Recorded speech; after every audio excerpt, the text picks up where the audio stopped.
देश में खत्म होने वाला है। ऐसा मैं इसलिए कह रहा हूं क्योंकि बांग्लादेश की मौजूदा स्थिति, मौजूदा हालात इसी ओर इशारा कर रहे हैं।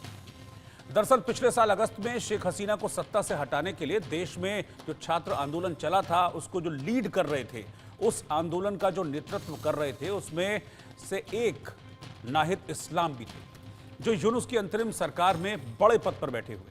सूचना सलाहकार यूनुस ने बनाया था नाहिद इस्लाम को, और अब इसी नाहिद इस्लाम ने अपने पद से इस्तीफा दे दिया है और अब नई पार्टी बनाने की राह पर नाहिद इस्लाम चल पड़ा है।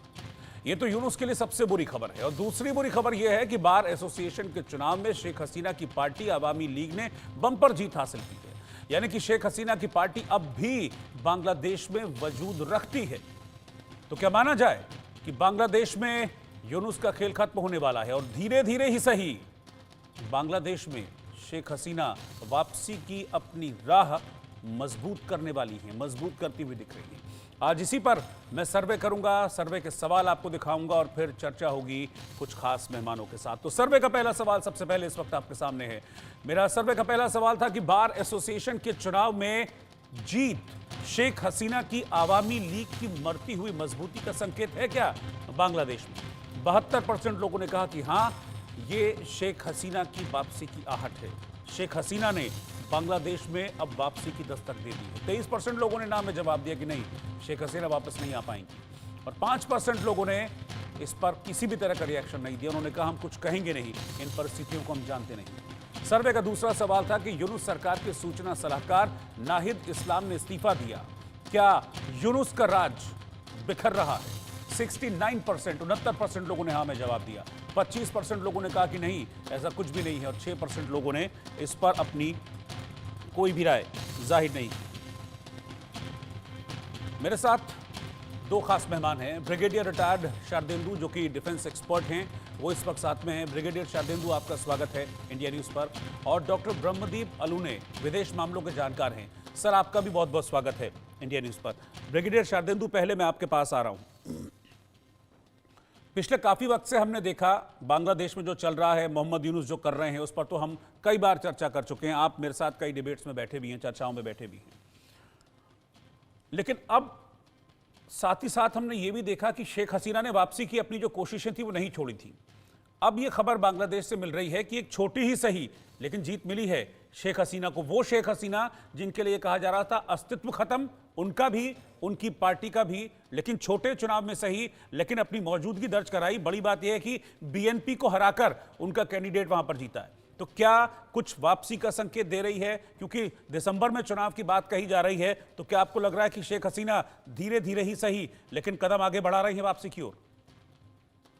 देखिए, अगर बांग्लादेश में तुरंत इलेक्शन हो जाते तो देखिए बीएनपी और अवामी लीग में ही टक्कर होनी थी। इसीलिए मोहम्मद यूनुस की सरकार ने पहले से ही अवामी लीग पे एक तरीके का नकेल कस दी थी कि वो इलेक्शन नहीं लड़ सकती। कहीं ना कहीं उनको डर था कि वो सत्ता में वापसी कर सकते हैं, क्योंकि एक बहुत बड़ा 15 सालों तक उन्होंने एक स्थिरता दी, इकोनॉमिक डेवलपमेंट की तरफ राह पे चले। तो लेकिन मोहम्मद यूनुस और कहीं ना कहीं शेख हसीना दोनों की आपस में बनती नहीं, दोनों के वैचारिक समानता नहीं है।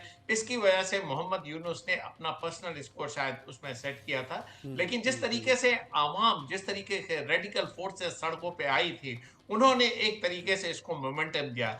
स्टूडेंट से देखिए, स्टूडेंट मूवमेंट से ये शुरुआत हुई और अंत में जो नाहिद इस्लाम है उनको रिजाइन करना पड़ा अपने मिनिस्ट्री से। वो इंफॉर्मेशन के सलाहकार थे उनके। तो कहीं ना कहीं एक तरीके से जो रेडिकलिज्म वहां फैला, जिस तरीके से हिंसा हुई, जनता उससे आजिज आ गई है। अब वो इस तरीके की हिंसा देखना नहीं चाहती। और डोनाल्ड ट्रंप जब से सत्ता में आए हैं, और डोनाल्ड ट्रंप और नरेंद्र मोदी की जो मीटिंग हुई है, उन्होंने, डोनाल्ड ट्रंप ने सीधा सीधा बोला कि मोदी साहब आप बांग्लादेश को देखिए।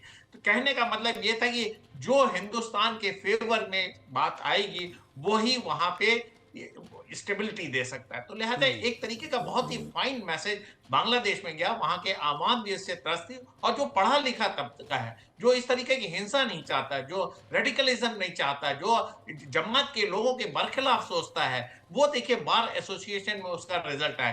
आपने बिल्कुल ठीक बोला, छोटा इलेक्शन है, ये पूरे मूड, बांग्लादेश के मूड को रिफ्लेक्ट नहीं करता है, लेकिन एक चिंगारी है।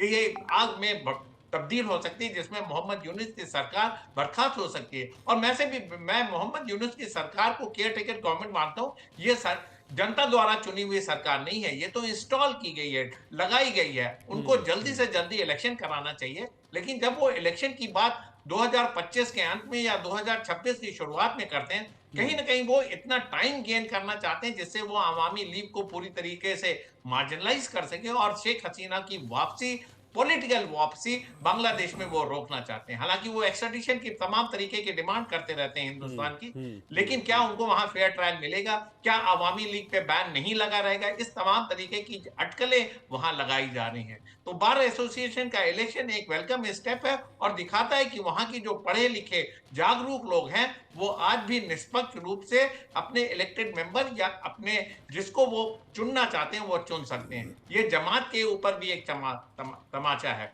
देखिए, तमाम तरीके के आप उनके इंटेलेक्चुअल क्लास से अगर जब बात करते हैं तो वो बोलते हैं कि बांग्लादेश के डीएनए में इस तरीके का आतंकवादी या इस तरीके की कट्टरपंथी संस्थाएं नहीं हैं। वो एक तरीके से अपने ट्रेड और अपनी इकोनॉमी को आगे बढ़ाने में लगे हुए थे। लेकिन जिस तरीके से चाइना और पाकिस्तान का वहां इंटरफेरेंस रहा, चाइना और पाकिस्तान के लोगों ने इस चीजों को बढ़ाया और स्पेशली पाकिस्तान का आईएसआई और पाकिस्तान के जर्नल ने जिस तरीके से वहां की विजिट की, जिस तरीके से वहां मिलिट्री कॉपरेशन चला है, अब तो दोनों देशों के बीच में डायरेक्ट ट्रेड भी हुआ है, इस तरीके की चीजें शायद उनके सेंटिमेंट को हर्ट करती हैं। उन्होंने भी इतिहास पढ़ा हुआ, उन्होंने 1971 को निकले हुए बहुत ज्यादा दिन नहीं हुए हैं। वहां की आवाम इस चीज से वाकिफ है कि उनके फेवर में, उनके हित में क्या चीज है। हिंदुस्तान के एहसान तले वो दबे हुए, उनको स्वतंत्रता दिलाई है। और पाकिस्तान जिन्होंने इतने तरीके के अत्याचार किए वो इसको अभी भूले नहीं है। रेडिकल भले ही चाहे सड़कों पे कुछ बोले, मोहम्मद यूनुस की सोच चाहे प्रो पाकिस्तानी हो, लेकिन आवाम वहां की ऐसा नहीं सोचती, वहां का इंटेलेक्चुअल क्लास ऐसा नहीं सोचता। अगर अवामी लीग इलेक्शन में भाग लेगी तो बीएनपी और अवामी लीग में एक कड़ी टक्कर होगी, एक तरीके का सही जमहूरियत वहां आएगी और जो भी इलेक्ट होके आए वो वहां पे रूल करे। जहां तक नाहिद इस्लाम का सवाल है, देखिए ये यंगस्टर हैं, इनको अभी पॉलिटिकल परिपक्वता आने में समय लगेगा। मेरा मानना है कि अगर वो पॉलिटिकल पार्टी लॉन्च भी करते हैं तो कहीं ना कहीं उनके पॉलिटिकल पार्टी को हाईजैक किया जा सकता है बाय इस्लामिक फंडामेंटलिस्ट। तो लिहाजा उनको अपनी सोच को एक निश्चित दिशा में रखना पड़ेगा और क्या बांग्लादेश के लिए ठीक है उसको उनको समझना पड़ेगा। स्टूडेंट मूवमेंट को कैसे इस्लाम जमात के लोगों ने हाईजैक किया, स्टूडेंट ने कैसे एक नोबेल लॉरियट को लाके बैठाया, सोचा कि बांग्लादेश को एक नई दिशा मिलेगी, लेकिन वो नोबेल लॉरियट अपने विजडम का इस्तेमाल ना करके कट्टरपंथियों की गोद में बैठ गया। तो ये बड़ा दुर्भाग्य का विषय रहा है। लेकिन मैं इससे बहुत होपफुल हूं जिस तरीके से बांग्लादेश के बार एसोसिएशन का इलेक्शन हुआ और एक देखिए मौका मिल रहा है। मैं जमहूरियत में विश्वास रखता हूं, जनता जिसको चाहे एक फ्री एंड फेयर इलेक्शन हो।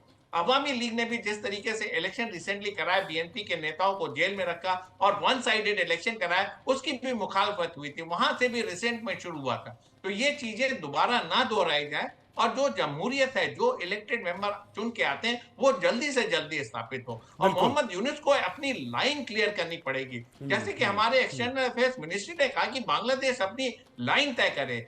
हर चीज के लिए आप हिंदुस्तान को ब्लेम करते हैं, आप हिंदुस्तान से दोस्ती भी चाहते हैं और हिंदुस्तान को हर चीज के लिए ब्लेम भी करते हैं। ये नहीं चलेगा, आप अपनी लाइन में मुकर्रर करिए। दोस्ताना व्यवहार रखना है तो हमारे ट्रेड और पीपल टू पीपल कांटेक्ट बहुत उम्दा रहे हैं। आपको हिंदुस्तान के बरखिलाफ इस तरीके की एक्टिविटी को सीज करना पड़ेगा।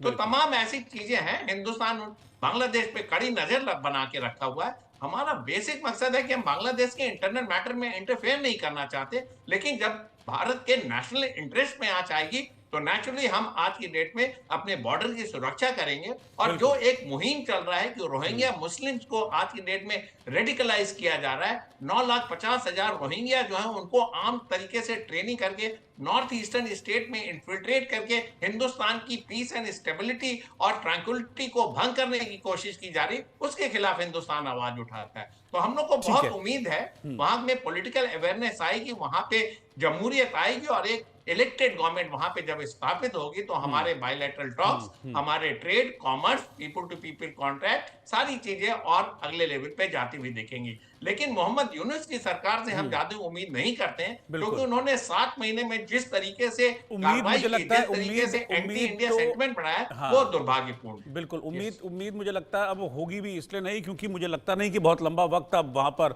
मोहम्मद यूनुस की सरकार के पास बचा हुआ है। डॉक्टर ब्रह्मदीप अलूने के पास मैं चलूंगा। सर, नाहिद इस्लाम जो अलग हुआ है अब मोहम्मद यूनुस से, सूचना सलाहकार के पद पर था, ये वो मेन चेहरा था जिसने मतलब शेख हसीना के खिलाफ झंडा उठाया था। ये वो मेन चेहरा था, उन लोगों में शामिल था ये जो शेख हसीना के घर पर पहुंचकर बवाल मचा दिया था। अब वही शख्स जिसके सहारे यूनुस सत्ता की कुर्सी पर चढ़ बैठे थे, वही उनसे अलग हो गया।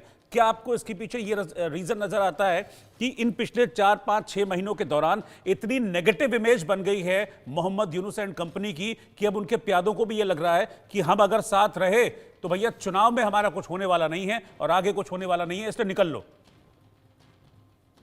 रोज जी देखिए, बिल्कुल नेगेटिव इमेज तो मोहम्मद यूनुस की बन गई और जो उन्होंने समाज सेवा के जरिए कमाया था, देश की सेवा के जरिए कमाया था, वो कट्टरपंथियों का चेहरा बन गए और उन्होंने एक जो शानदार छवि थी या जो छवि गढ़ सकते थे अपने देश में, बेहतरीन छवि, उसको उन्होंने बर्बाद कर लिया। लेकिन रोज जी इससे आगे की ओर यदि हम देखें तो नाहिद इस्लाम का राजनीतिक पार्टी बनाना बहुत ही खतरनाक संदेश है। वो इसलिए भी क्योंकि हम ये बखूबी जानते हैं कि आईएस में बांग्लादेश की भागीदारी, बांग्लादेश का जो जातीय संगठन है वो कैसे उन्होंने तालिबान के साथ भागीदारी की और तालिबान का अफगानिस्तान में उभरना, और उसी तर्ज पर फिर बांग्लादेश में छात्रों की मांगों को लेकर, आरक्षण की मांगों को लेकर एक छात्र संगठन का सड़कों पर उतरना और उस न्याय आधारित समाज की बात करते हुए शेख हसीना को सत्ता से बेदखल कर देना और उसके बाद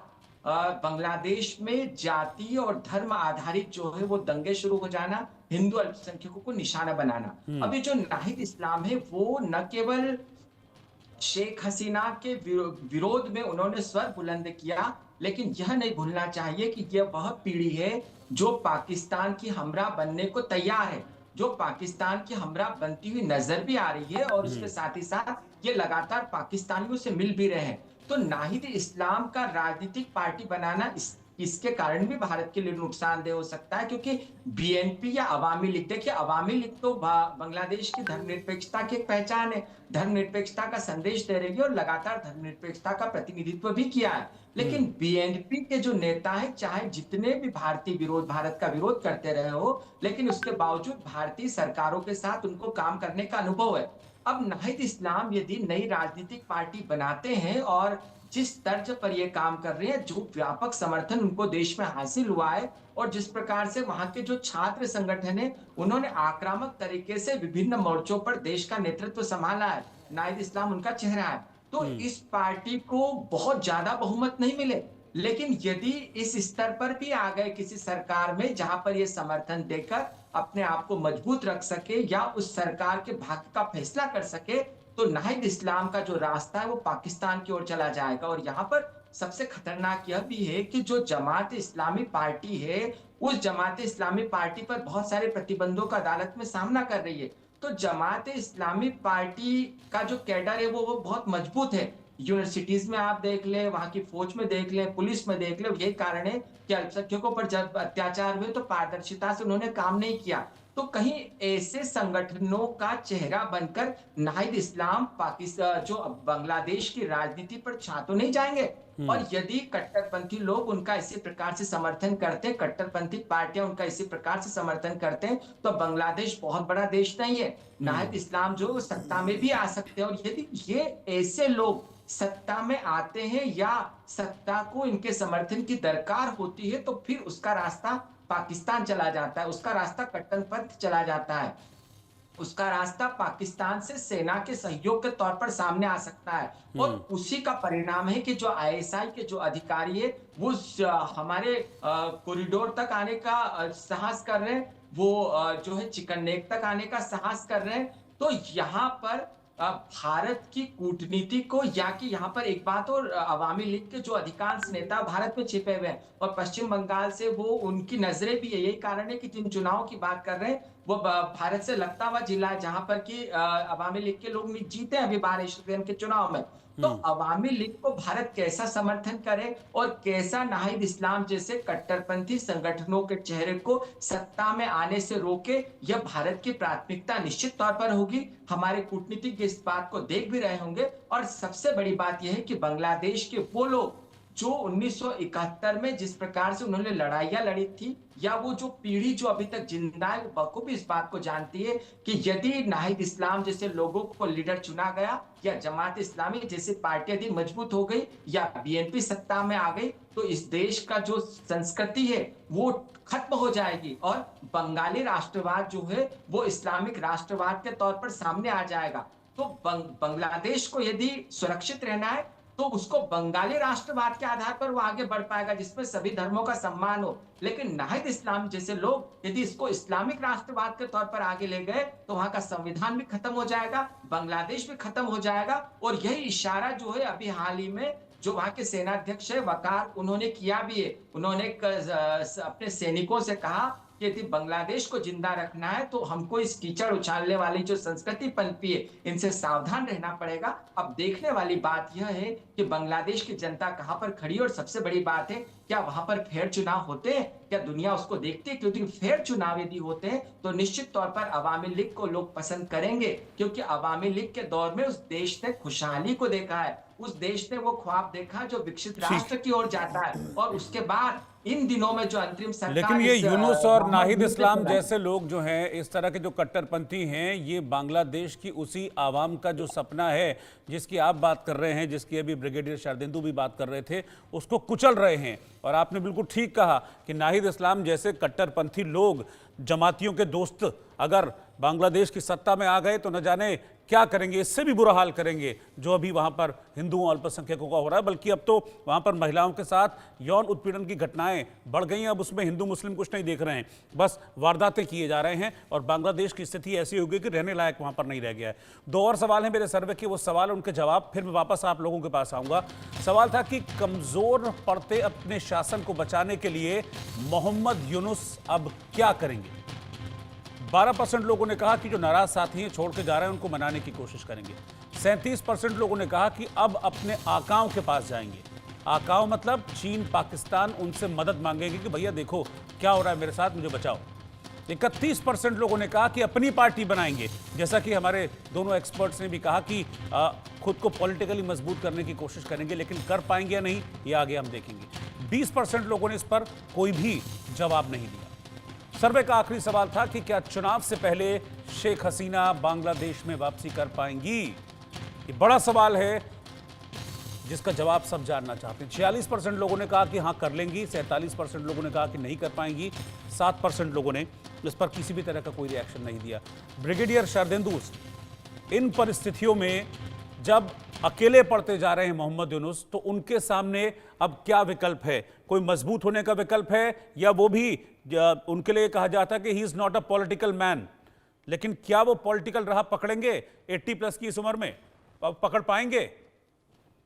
देखिए, जिस तरीके से मोहम्मद यूनुस ने अपना कार्य संभाला और जिस तरीके से उन्होंने चरमपंथियों की राह पे अपने आप को मोल्ड किया है, मेरा मानना है कि वो सत्ता में बने रहने के बड़े इच्छुक हैं। कहीं जब बात हो रही थी 3 महीने के अंदर इलेक्शन कराने के लिए, तो उनका कहना कि 2025 के अंत में होगा, 2026 के बिगनिंग में होगा, तो ये टाइम गेन कर रहे हैं और ये अपनी मजबूत पकड़ बनाना चाहते हैं बांग्लादेश में। और ये समय पूरी तरीके से कट्टरपंथी बांग्लादेश में रूल करते हुए नजर आ रहे हैं। और मैं तो 2025 के अंत में या 2026 में इलेक्शन हो जाए तब भी मैं भली बात समझता हूं, लेकिन मेरे को ऐसा होता नहीं देखा। अगर यूनुस की बात, अगर उनमें दम है, उनमें इस तरीके की सोच को और आगे ले जाने की बड़ी इंटेंस डिजायर है, तो वो ये इलेक्शन इतने आसानी से होने नहीं देंगे। देखिए, वो सत्ता में बने हुए हैं, सत्ता से जब वो हटेंगे तो बांग्लादेश का क्या हाल होगा और उनका क्या पावर चली जाएगी। पावर मेक्स मैन बड़ा टेम्पटेशन होता है। ये अपना कोई ना कोई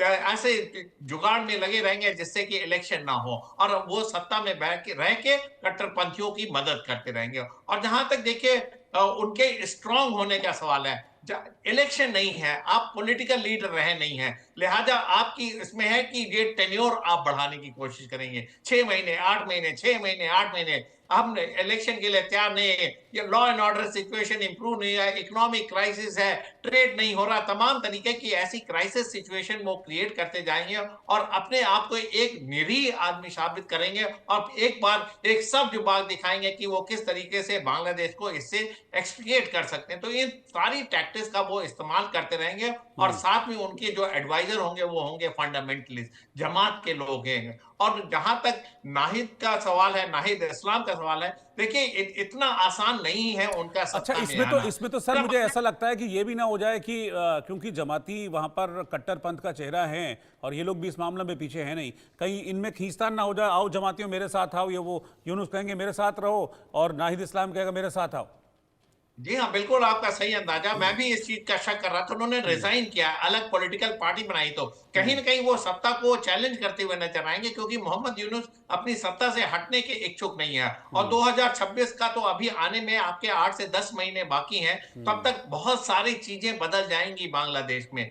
और नाहिद इस्लाम जो है, उनका बेस जो है कट्टरपंथियों का बेस है। देखिए, जब इलेक्शन होता है तो फर्स्ट इलेक्शन में आप इस तरीके की मैसिव जीत हासिल कर लें जिससे आप सत्ता बना लें, इसके चांसेस बहुत कम होते हैं। और दो दिग्गज पार्टियां हैं, बीएनपी और अवामी लीग। अगर अवामी लीग पे बैन नहीं लगा और वो इलेक्शन प्रोसेस में पार्टिसिपेट करते हैं तो दो बड़ी पार्टियों के बीच में ये पिस के रह जाएंगे, ऐसा मेरा मानना है। क्योंकि आवाम देखिए कट्टरपंथी नहीं है, तमाम बिल्कुल तरीके बिल्कुल। के पढ़े लिखे वर्ग है, तमाम तरीके के थिंक टैंक हैं, वहां के स्टूडेंट में भी कई फैक्शन हो सकते हैं। तो इस चीजों को जब पॉलिटिकल प्रोसेस शुरू होता है तो तमाम तरीके की चीजें उसमें इन्फ्लुएंस करती हैं, जिसमें आपका एक विजन बहुत काम करता है कि आप देश को किस राह पे ले जाने की चाह रखते हैं। तो इन सारी चीजों को अगर आप मद्देनजर रखेंगे तो मेरे को नाहिद इस्लाम में बहुत दम तो नजर नहीं आता, लेकिन हाँ इरिटेंट जरूर हो सकते हैं। हो सकता है अगर बीएनपी या अवामी लीग को पूरी तरीके से एब्सोल्यूट मेजॉरिटी ना हो तो हो सकता है वो किस पार्टी को सपोर्ट करते हैं, इस पे भी डिपेंड कर सकता है। लेकिन ये सारी चीजें फार-फ्लंग चीजें हैं,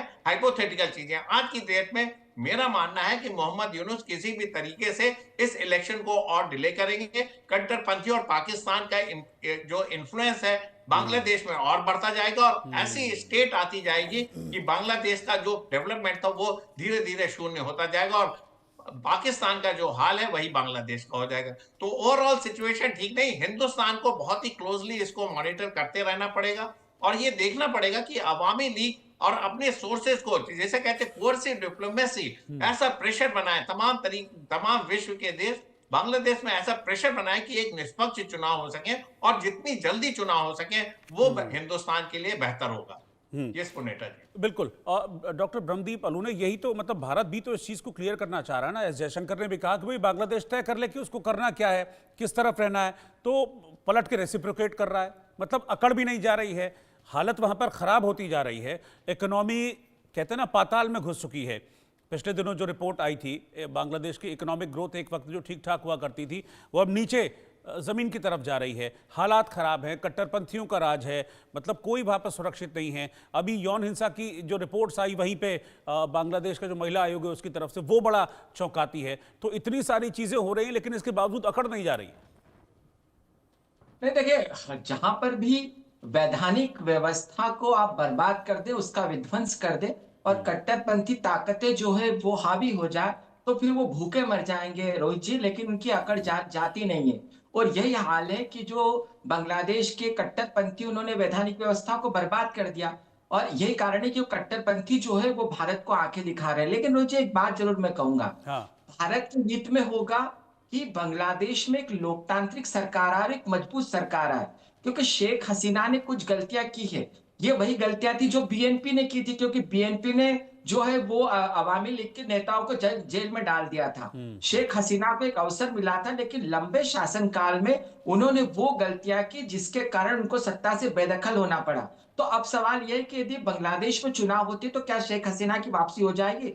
मेरे विचार में यह बहुत मुश्किल होगा, क्योंकि बांग्लादेश की जनता ने इनका विरोध किया है। हाँ, अवामी लीग का दूसरा चेहरा हो सकता है, लेकिन दूसरी बात यह भी कि अवामी लीग का सत्ता में आना तुरंत ये भारत के हित में भी नहीं होगा, क्योंकि यदि अवामी लीग फिर से सत्ता में आती है तो भारत पर आरोप लगेंगे कि भारत ने वहां पर जो है भारत ने सहायता की है। तो बांग्लादेश में एक मिली जुली सरकार आना चाहिए जिससे वहां का जो लोकतंत्र है वो सही रास्ते पर आए जिससे कि लोगों के जो पक्ष और विपक्ष है उनके बीच समन्वय, आपसी समन्वय बढ़े, और इस आपसी समन्वय में वो कट्टरपंथी ताकतें जो अचानक सिर उठा के अल्पसंख्यकों को मार रही है, मंदिरों को तोड़ रही है, उन जो कट्टरपंथी उन पर रोक लगे। और यहाँ पर फौज की भी बहुत बड़ी भूमिका होने वाली है कि वहां की सेना क्या चाहती है, क्योंकि सेना ने कानून और व्यवस्था की स्थिति को अपने हाथ में ले लिया है और बहुत स्पष्ट कर दिया है कि बांग्लादेश के अस्तित्व को बचाना है, यदि संप्रभुता की रक्षा करना है तो सेना को आगे आना ही पड़ेगा। तो ऐसे में रोहित जी ये देखना बहुत दिलचस्प होगा कि सेना अवामी लीग को कितना आगे तक आने देना चाहती, और मुझे नहीं लगता कि शेख हसीना जल्दी लौट पाएगी या उस देश की प्रधानमंत्री बन पाएगी। ऐसा होना भी नहीं चाहिए और यह भारत के हित में भी नहीं होगा। रोहित जी, ठीक है, आप दोनों को बहुत बहुत शुक्रिया साथ में जुड़ने के लिए, ब्रिगेडियर शरदेंदु और डॉक्टर ब्रह्मदीप अलूने। और जिस तरह के हालात हैं बांग्लादेश में, वो कम से कम इस वक्त यही इशारा कर रहे हैं कि पहली बात तो ये है कि हालात सुधरने वाले जल्दी है नहीं, क्योंकि कट्टरपंथ अभी भी पूरी तरीके से हावी है। लेकिन अच्छी बात यह है कि ये कट्टरपंथी आपस में लड़ भी रहे हैं। मोहम्मद यूनुस जिसके कंधे पर चढ़कर सत्ता पर बैठे थे, वो कंधा झुक गया और अलग हो गया। मोहम्मद यूनुस से अलग राह पकड़ ली नाहिद इस्लाम ने। लेकिन साथ ही साथ एक डर भी हमारे एक्सपर्ट जाहिर कर रहे हैं कि अगर ऐसे लोग पॉलिटिकली सत्ता में आ गए, बांग्लादेश की सरकार चलाने लगे, तो जो आज हालात हैं अगले 2, 4, 5, 6 महीने में और ज्यादा विस्फोटक ही होंगे बांग्लादेश के हालात। इस खास पेशकश में फिलहाल इतना ही, वक्त ब्रेक का।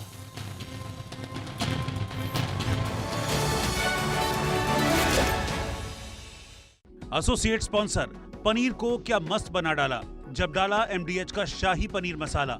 Associate sponsor, Jio BP fuel with active technology. जिन्होंने यूज किया है वो जानते हैं असली हींग का स्वाद। MDH सुपर हींग, शुद्धता का असली तड़का। MDH।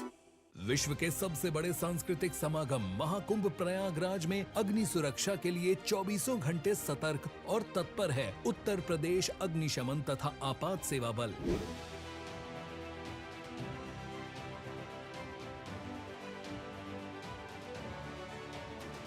आप भी रहें जागरूक। कुकिंग गैस में अच्छी गुणवत्ता वाले LPG पाइप और रेगुलेटर का प्रयोग करें। रसोई घर का निर्माण टीन शेड में करें। उपयोग के बाद रेगुलेटर नॉब से गैस सप्लाई बंद करें। LPG गैस की गंध आने पर तुरंत रेगुलेटर व गैस स्टोव बंद करें। टेंट में LPG गैस और ज्वलनशील पदार्थ का उपयोग न करें। शिविरों में मानक के अनुरूप बिजली के कार्य कराएं। उच्च रेटिंग वाले MCB ESCB का प्रयोग करें। सर्किट, बल्ब, ट्यूबलाइट के मध्य कम से कम 15 सेंटीमीटर की दूरी सुनिश्चित करें। अपना कर यह आसान उपाय महाकुंभ को बनाए सुरक्षा का पर्याय।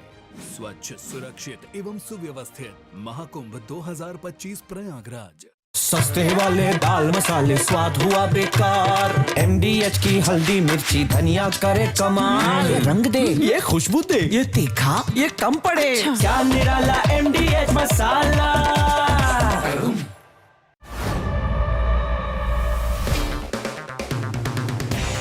अगर आप बनना चाहते हैं एंकर, या फिर आप में है जुनून एक तेज तर्रार न्यूज रिपोर्टर बनने का, तो आप ज्वाइन करें ITV इंडिया न्यूज और न्यूज़ का media school. ITV next media international school का कोर्स आपको मौका देता है देश के दिग्गज एंकर्स के साथ काम करने का। ITV next media international school में आप बेहद नजदीक से देख पाएंगे किस तरह से ITV नेटवर्क के दिग्गज पत्रकारों की टीम दिन रात खबरों पर काम करती है। इस कोर्स के दौरान आप सीखेंगे एंकरिंग की एक एक बारीकी उन एंकर्स के साथ जो देश को रखते हैं हर खबर से बाखबर। ITV नेक्स्ट मीडिया इंटरनेशनल आपके घर के खाने में रेस्टोरेंट जैसा स्वाद ले आए MDH का शाही पनीर मसाला। पनीर को क्या मस्त बना डाला। बड़ी खबर के सह प्रायोजक हैं, बनाए हर डिश को खास, like magic, MDH kitchen king masala.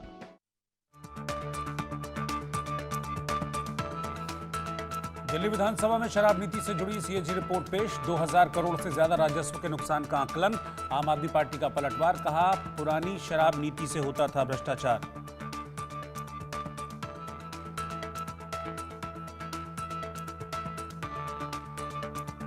Delhi विधानसभा में हंगामा करने पर आतिशी समेत आम आदमी पार्टी के 21 विधायक 3 दिन के लिए सस्पेंड। विधानसभा की कार्यवाही में नहीं होंगे शामिल।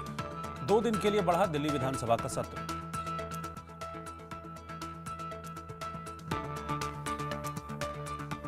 आप विधायक अमानतुल्लाह को बड़ी राहत मिली। कोर्ट से मिली अग्रिम जमानत, 25,000 रुपए के निजी मुचलके पर जमानत मिली। हत्या की कोशिश के आरोपी को भगाने का मामला।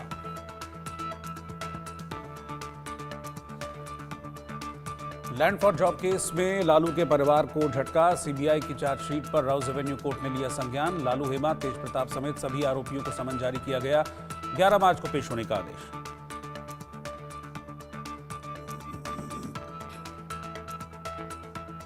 सज्जन कुमार को उम्र कैद। 1984 सिख दंगों में बाप बेटे को जिंदा जलाने के मामले में सुनाई गई सजा। सरस्वती विहार में 2 सिखों की हत्या हुई थी।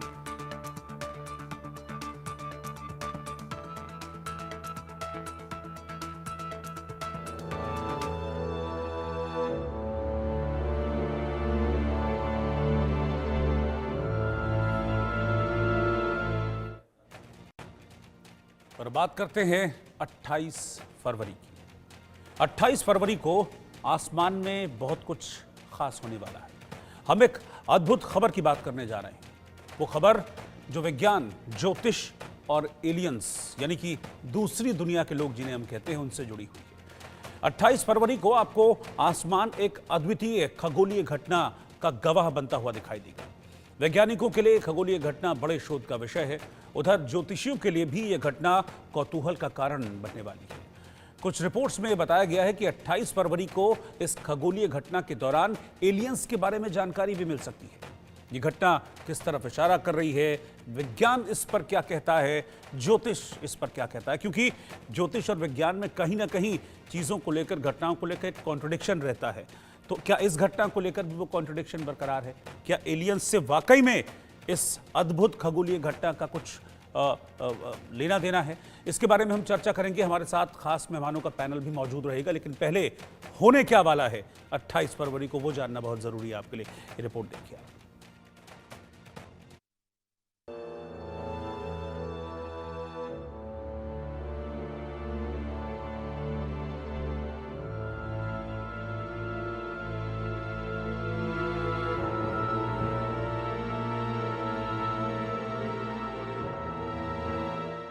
सात ग्रहों का खेल, अंतरिक्ष में अद्भुत मेल, आसमान बोलेगा, एलियन के राज खोलेगा। आसमान में दुर्लभ संयोग, देखकर चौंक जाएंगे लोग। फरवरी में कुछ नहीं, बहुत कुछ खास होने वाला है।